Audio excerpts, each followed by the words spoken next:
लीजिए सुनिए प्रेमचंद की लिखी कहानी मिट्ठू। वाचन समीर गोस्वामी का है। बंदरों के तमाशे तो तुमने बहुत देखे होंगे। मदारी के इशारों पर बंदर कैसी कैसी नकलें करता है, उसकी शरारतें भी तुमने देखी होंगी। तुमने उसे घरों से कपड़े उठाकर भागते देखा होगा। पर आज हम तुम्हें एक ऐसा हाल सुनाते हैं जिससे मालूम होगा कि बंदर लड़कों से भी दोस्ती कर सकता है। कुछ दिन हुए लखनऊ में एक सर्कस कंपनी आई थी। उसके पास शेर, भालू, चीता और कई तरह के और भी जानवर थे। इनके सिवा एक बंदर मिट्ठू भी था। लड़कों के झुंड रोज इन जानवरों को देखने आया करते थे। मिट्ठू ही उन्हें सबसे अच्छा लगता। उन्हीं लड़कों में गोपाल भी था। वो रोज आता और मिट्ठू के पास घंटों चुपचाप बैठा रहता। उसे शेर, भालू, चीते आदि से कोई प्रेम न था। वो मिट्ठू के लिए घर से चने, मटर, केले लाता और खिलाता। मिट्ठू भी उससे इतना हिल गया था कि बगैर उसके खिलाए कुछ न खाता। इस तरह दोनों में बड़ी दोस्ती हो गई। एक दिन गोपाल ने सुना कि सर्कस कंपनी वहां से दूसरे शहर में जा रही है। ये सुनकर उसे बड़ा रंज हुआ। वो रोता हुआ अपनी मां के पास आया और बोला, अम्मा, मुझे एक अठन्नी दो। मैं जाकर मिट्ठू को खरीद लाऊं। वो न जाने कहाँ चला जाएगा। फिर मैं उसे कैसे देखूंगा। वो भी मुझे न देखेगा तो रोएगा। मां ने समझाया, बेटा बंदर किसी को प्यार नहीं करता। वो तो बड़ा शैतान होता है। यहां आकर सबको काटेगा, मुफ्त में उलाहने सुनने पड़ेंगे।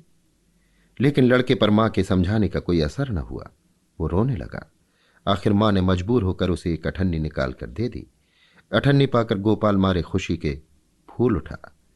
उसने अठन्नी को मिट्टी से मलकर खूब चमकाया। फिर मिट्ठू को खरीदने चला। लेकिन मिट्ठू वहां दिखाई न दिया। गोपाल का दिल भर आया। मिट्ठू कहीं भाग तो नहीं गया। मालिक को अठन्नी दिखाकर गोपाल बोला, क्यों साहब, मिट्ठू को मेरे हाथ बेचोगे?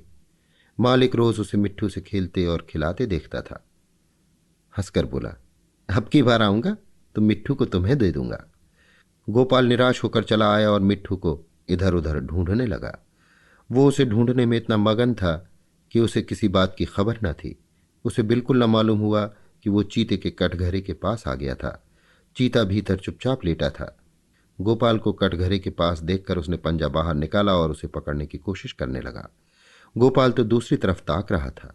उसे क्या खबर थी कि चीता का पंजा उसके हाथ के पास पहुंच गया है।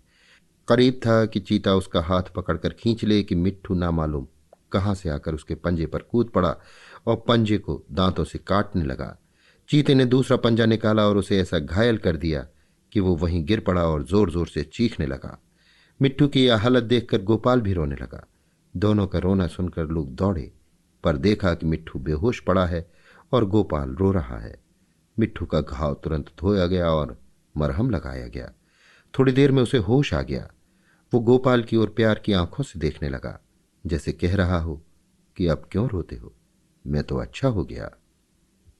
कई दिन मिट्ठू की मरहम पट्टी होती रही और आखिर वो बिल्कुल अच्छा हो गया। गोपाल अब रोज आता और उसे रोटियां खिलाता।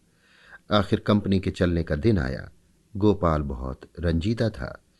वो मिट्ठू के कटघरे के पास खड़ा आंसू भरी आंखों से देख रहा था कि मालिक ने आकर कहा, अगर तुम मिट्ठू को पा जाओगे तो उसका क्या करोगे? गोपाल ने कहा, मैं उसे अपने साथ ले जाऊंगा, उसके साथ साथ खेलूंगा, उसे अपनी थाली में खिलाऊंगा और क्या। मालिक ने कहा, अच्छी बात है, मैं बिना तुमसे अठन्नी लिए ही इसे तुम्हारे हाथ बेचता हूं। गोपाल को जैसे कोई राज मिल गया।